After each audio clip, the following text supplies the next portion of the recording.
Second cousin ko si Franco, no? Okay. Yung lolo niya, tsaka yung lolo ko, half brothers, no? Okay. But more than our blood relation, hindi naman kami, we didn't grow up together. Mas nagsama kami dahil sa showbiz. Dating VJ yan eh, sa Mix. Yes. VJ, sikat yan na video Commercial jockey. model din. Commercial model. And he was a manager of the Acafellas. He's a very, dati pa yan, very entrepreneurial yang si Franco. Pero But we meron never kang had political. May girlfriend daw kayong Oo, pinagawa. nagagawan pa kami ng girlfriend niya, no? Decades Oh my ago. Sino mas pogi? Sino nanalo? It's a tie. Atay, balong-balong Wala na. nakakuha. Wala!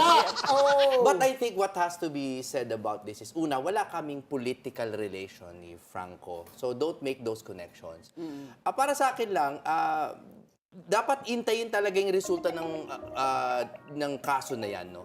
Kasi ang lalim po ng nangyayari ngayon dyan. We do not know if there was in fact entrapment or instigation. We don't know that yet. Oh. We don't know that yet.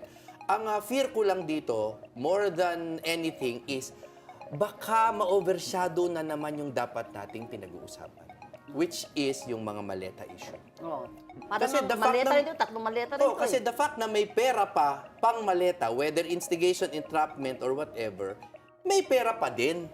O sa kanino po bang bahay at garahe nakalagay yan? Pahingi naman ng Pero clue. inamin na yung NBI matibag na fake ang iba doon. Oh, Sa ibabaw na yung ano. Budol money. Oo. Budol man. Correct. Pero ang punto ko, kahit na kalahati pa ng peke, madami pa din eh. Okay. So I think we have to be slow to judgment and really hear this case out. Let's